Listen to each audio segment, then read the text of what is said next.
corporate social responsibility, particularly the recycle, reduce, reuse? Yes, because uh,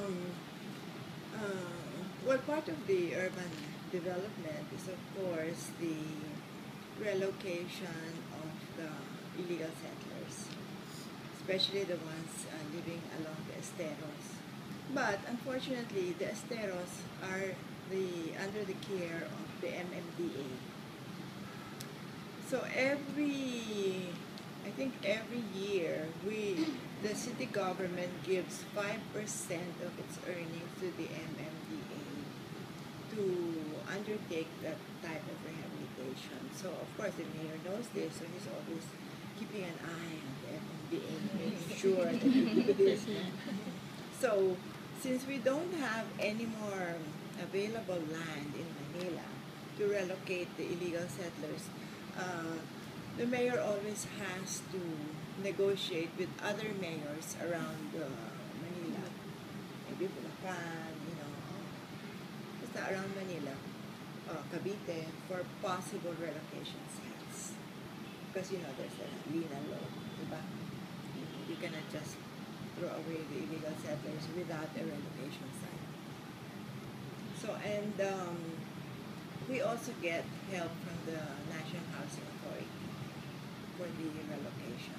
So the process is our urban settlement office goes to that area, makes a survey of the people there, how many families, what their needs are, how many people go to school, and where they work, so that when they're sent to a relocation area, it's already like more or less prepared. No, it's not as if you're sending them to a place without any facilities. So that's what our urban settlement office does. So, ano po yung updates and yung status ng development? We have also livelihood projects in depressed areas like Baseco. Mostly NGOs set up projects there for recycling.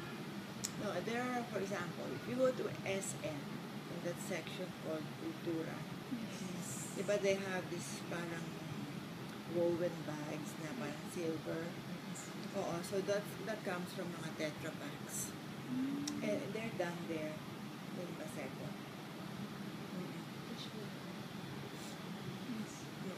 There are many products like that out of the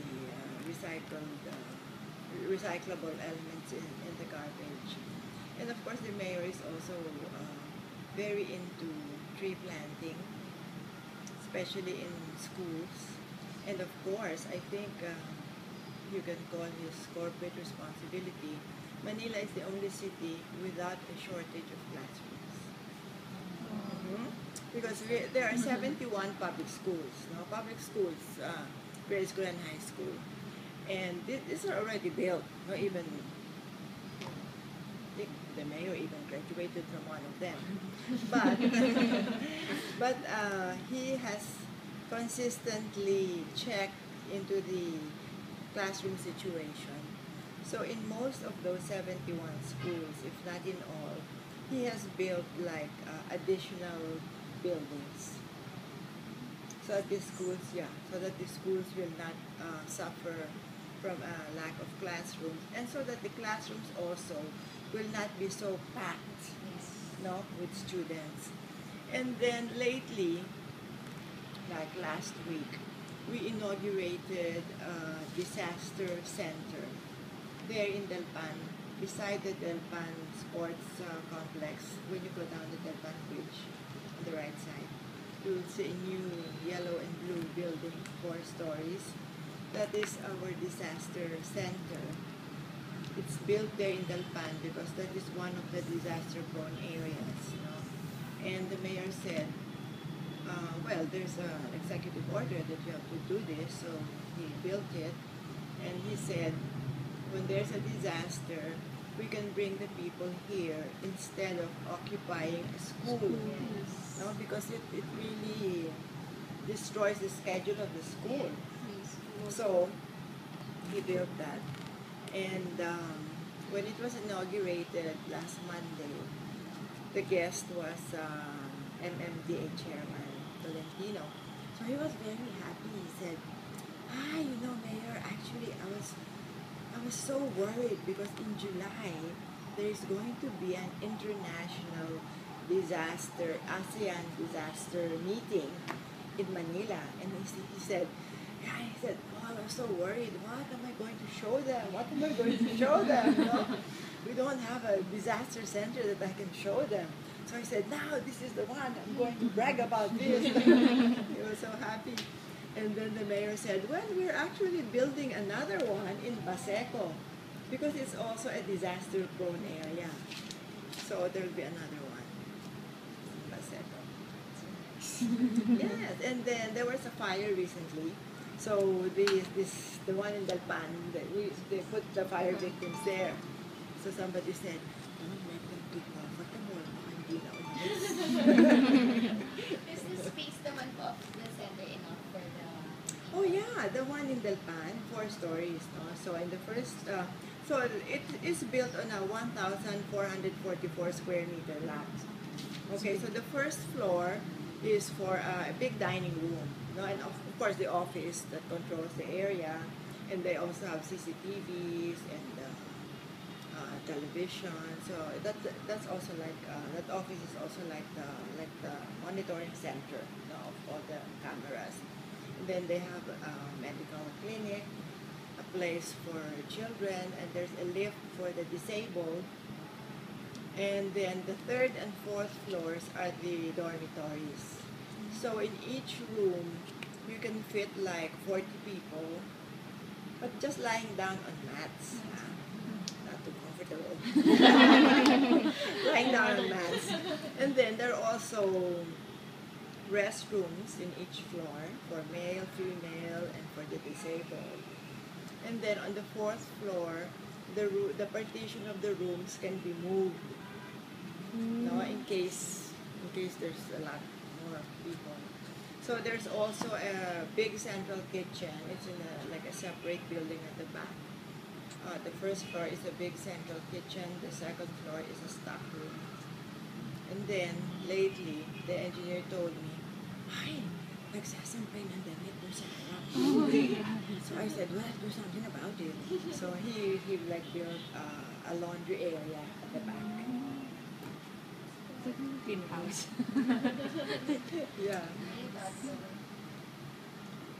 So I think that's one of his, if this were a corporation, that would be a corporate social responsibility. And then the mayor also builds children's parks. Like in Baseco, there were no children's parks. So a couple of years ago, he built one. And really with nice, nice playground-like things, that you can see in parks in Mall of Asia, that type of thing. So when we inaugurated the park, my God, it was so full of children. In that, di ba, parang there's like a walkway like that. Di ba, parang castle, there's a walkway. Wow! I was amazed. They couldn't even move. The children were just standing there like sardines, And then in one swing, there were like 5, and a long line waiting.